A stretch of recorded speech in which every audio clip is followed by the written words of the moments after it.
Dear students, today we will start 12th lesson. Heading of this chapter is Reproduction in Plants. देखिए, आप देख रहे हैं, बिल्कुल मैं आपको वीडियो के अंदर दिखा रहा हूं कि हमारे चैप्टर का जो नेम है वो है reproduction in plants. First of all, you should know that what is reproduction. Reproduction क्या है, इस बात को हम जानने की कोशिश करते हैं. तो देखिए, आप सबसे पहला question, what is reproduction. Reproduction is a process by which living things give birth to a new generation of organisms of same kind. सभी लिविंग ऑर्गेनिजम्स अपनी संतान पैदा करते हैं, अपने जैसे नए बच्चों को पैदा करते हैं, और उनकी इसी कैरेक्टरिस्टिक को हम रिप्रोडक्शन बोलते हैं. रिप्रोडक्शन की property animals, human beings, birds और प्लांट्स सभी में पाई जाती है. देखिए, जितने भी पौधे हैं, जितने भी पशु हैं, आदमी हैं, पक्षी हैं, सभी अपने बच्चों को पैदा करते हैं, नई जनरेशन को प्रोड्यूस करते हैं. तो ये जो नई जनरेशन को प्रोड्यूस करने की एक कैरेक्टरिस्टिक है, हम इसी को रिप्रोडक्शन बोलते हैं. चलिए देखिए आगे. नेक्स्ट, हमारा जो लेसन है वो प्लांट्स के बारे में है, इसलिए हम इस लेसन के अंदर केवल प्लांट्स में होने वाले रिप्रोडक्शन मेथड को डिस्कस करेंगे. पौधों में रिप्रोडक्शन के अलग अलग मेथड्स पाए जाते हैं. देखिए, हमारा आज का जो फर्स्ट टॉपिक है वो है मोड ऑफ रिप्रोडक्शन. तो देखिए, मोड वर्ड का मीनिंग क्या है. देखिए, यहां लिखा हुआ है मोड. मोड वर्ड का मीनिंग क्या है. यहाँ पर मोड का मतलब होता है मेथड्स. प्लांट्स के अंदर रिप्रोडक्शन के कितने मेथड हैं, किस तरह के मेथड हैं. आइए अब हम उन मेथड्स को डिस्कस करेंगे.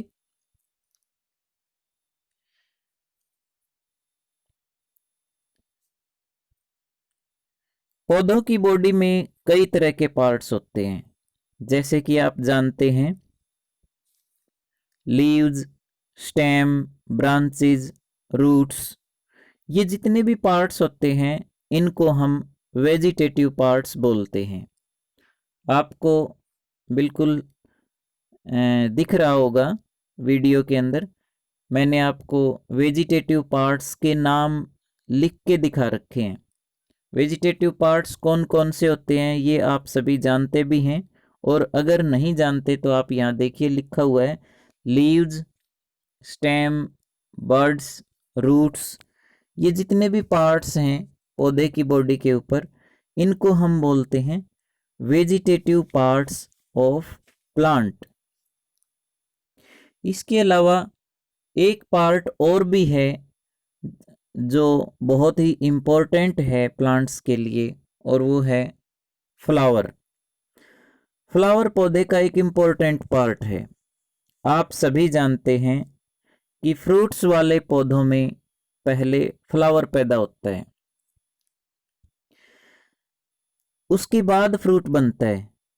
कोई भी आप प्लांट्स देखें, उसके ऊपर पहले फ्लावर पैदा होता है और उसके बाद फ्रूट बनता है.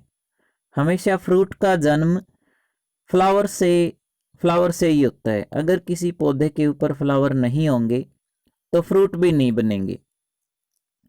आपने फ्रूट्स के अंदर सीड्स देखे होंगे, बीज देखे होंगे. ये जो बीज हैं, ये जो सीड्स हैं, ये फ्रूट के अंदर फ्लावर की वजह से ही होते हैं. इन्हीं सीड्स की वजह से नए पौधे उगाए जाते हैं. तो जो फ्लावर है वो एक इम्पोर्टेंट पार्ट है, वो बीज पैदा करता है. इसीलिए हम फ्लावर को रिप्रोडक्टिव पार्ट भी बोलते हैं. अगर आपसे पूछा जाए एग्जाम में कि प्लांट्स का रिप्रोडक्टिव पार्ट्स कौन सा होता है, तो वो है फ्लावर। देखिए डायग्राम में फ्लावर को दिखा रखा है। फ्लावर के अलग अलग पार्ट हैं और इन्हीं पार्ट्स की वजह से फ्लावर के अंदर सीड्स प्रोड्यूस होते हैं। आगे चलते हैं। देखिए कुछ प्लांट्स के अंदर बीज पैदा किए जाते हैं, लेकिन कई प्लांट्स ऐसे भी हैं जो बीज से प्रोड्यूस नहीं होते, बल्कि stem, leaves, roots in parts से पैदा किए जाते हैं। इसलिए पौधों में रिप्रोडक्शन के दो मेथड हैं। मेन जो मेथड हैं वो दो हैं। मुख्य रूप से पौधों में जो रिप्रोडक्शन मेथड हैं वो है असेक्सुअल और सेक्सुअल रिप्रोडक्शन।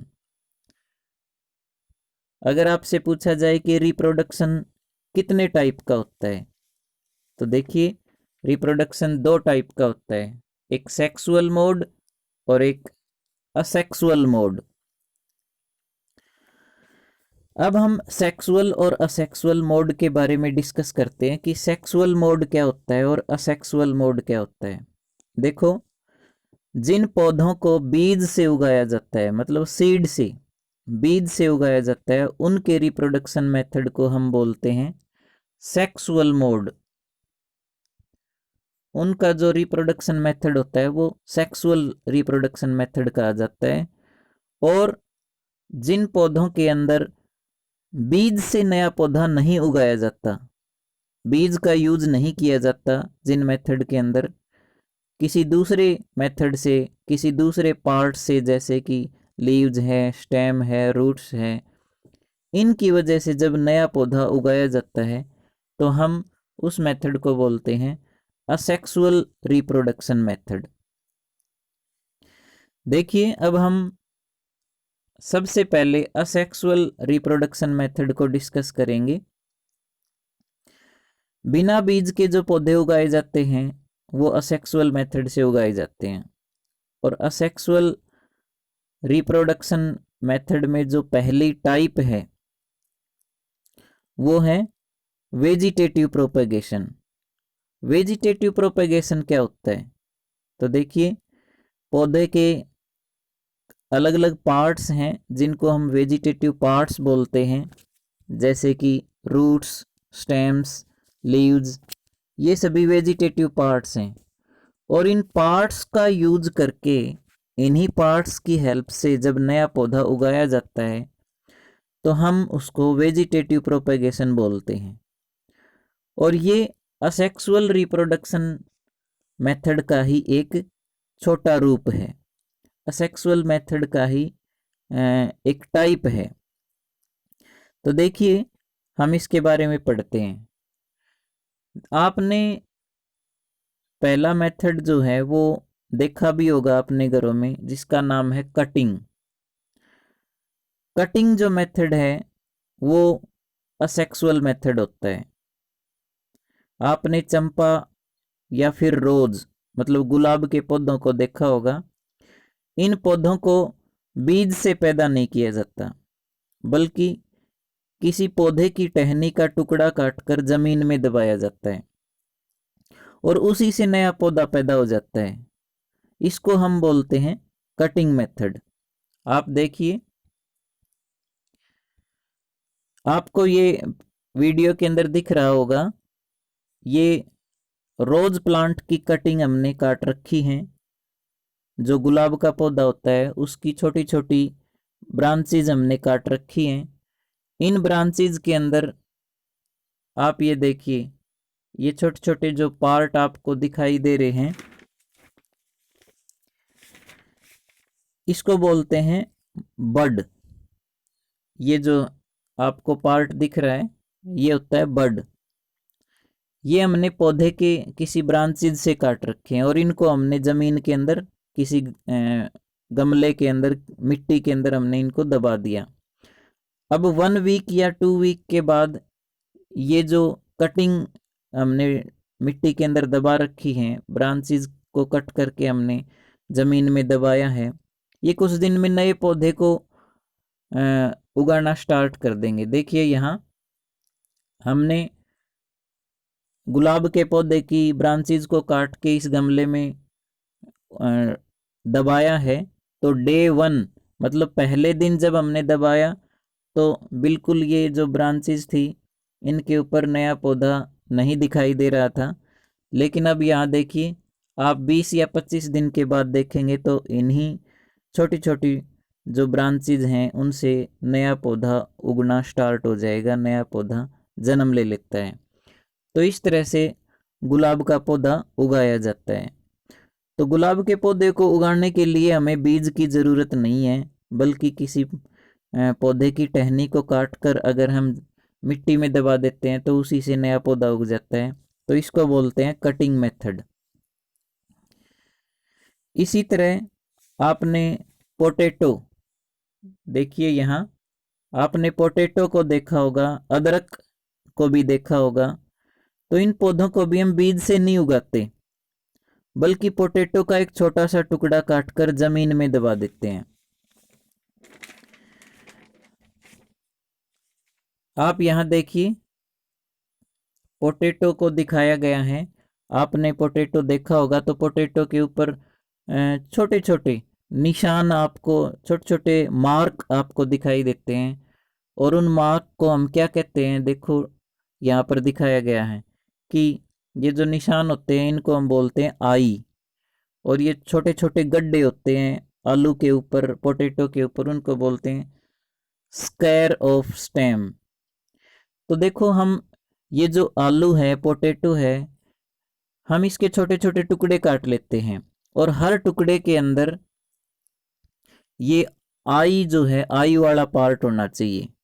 और हम उन टुकड़ों को जमीन में दबा देंगे। आप यहाँ देखिए ये दिखाया गया है आपको डायग्राम के अंदर कि जो एक आदमी है, एक किसान है, वो आलू के छोटे छोटे टुकड़े काटकर जमीन में दबा रहा है।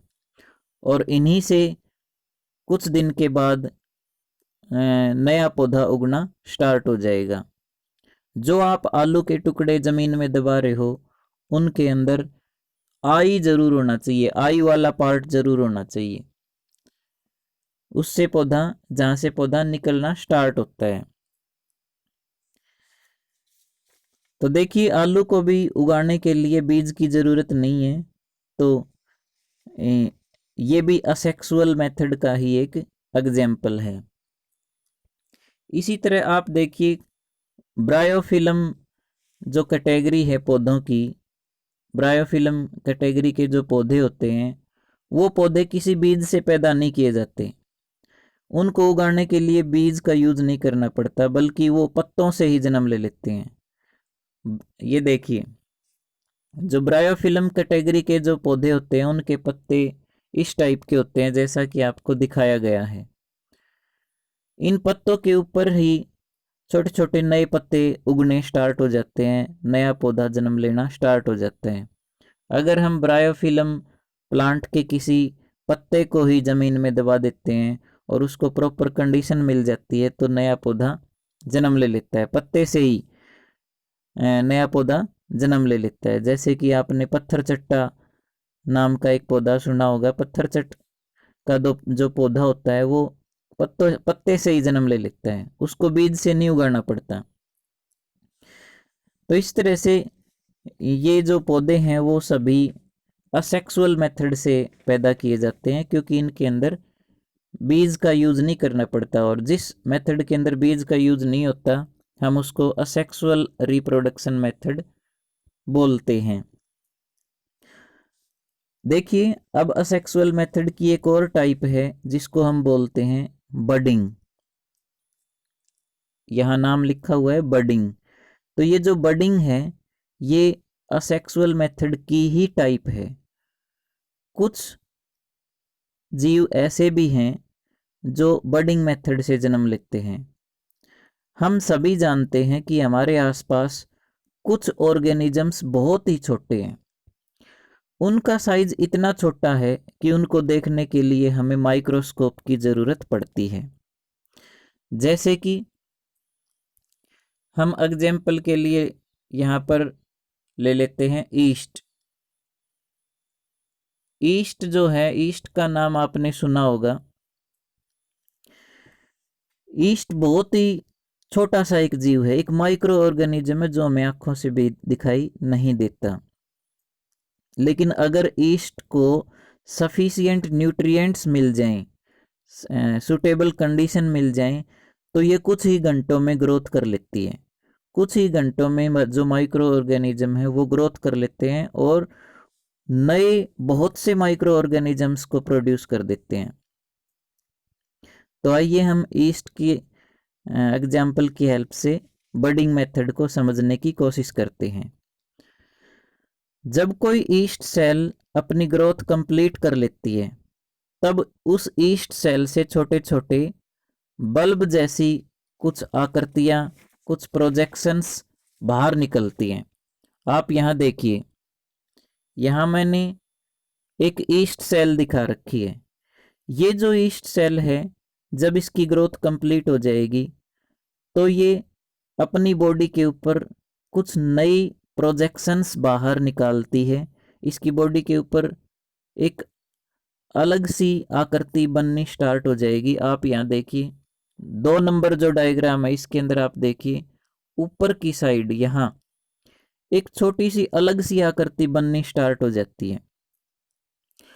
और ये आकृति तीसरे नंबर डायग्राम में देखिए, ये बिल्कुल वैसी ही आकृति बन जाएगी जैसी ईस्ट, जो बिल्कुल फर्स्ट जो डायग्राम है ईस्ट का, उसके अंदर जो आकृति थी वही आकृति तीसरे नंबर डायग्राम में देखिए 2 आकृति बन चुकी है, एक छोटी और एक बड़ी। तो ये जो पुराने वाली ईस्ट है, ये अपनी बॉडी पर नई ईस्ट को बनाना स्टार्ट कर देती है। और जो ये नई ईस्ट बनती है, जब ये बनना स्टार्ट होती है, जिस पार्ट से बनना स्टार्ट करती है उसको बोलते हैं बड। ठीक है, तो पुराने वाली ईस्ट जो है वो नए वाली ईस्ट को अपनी बॉडी से ही पैदा कर देती है। अपनी ही बॉडी के किसी पार्ट को वो ग्रोथ करवा के और नई ईस्ट बना देती है। तो हम इस मेथड को बोलते हैं बडिंग। बडिंग मेथड क्यों बोलते हैं? क्योंकि ईस्ट की बॉडी जहाँ से ग्रोथ करना स्टार्ट करती है, जहाँ से नई ईस्ट को बनाना स्टार्ट करती है, उस पार्ट को हम बोलते हैं बड। और उसी बड से फिर नई ईस्ट पैदा हो जाती है, इसीलिए हमने इस मेथड का नाम रख दिया बडिंग मेथड। तो आप यहाँ देखिए 4th नंबर जो डायग्राम है, 4th नंबर डायग्राम में आपको बहुत सारी ईस्ट बनती हुई दिखाई गई हैं कि जो एक ईस्ट है वो धीरे धीरे कई दूसरी ईस्ट को पैदा कर देती है, अपनी बॉडी में से दूसरी नई ईस्ट को निकाल देती है। तो इस तरह से अपनी बॉडी से, अपनी बॉडी के किसी पार्ट से जब वो नई ईस्ट पैदा कर देती है, तो उसी मेथड को हम बोलते हैं बडिंग। तो आज के लिए हमारा जो लेसन है वो इतना ही काफ़ी है। आगे का लेसन अगली वीडियो में पढ़ेंगे। Okay, thank you.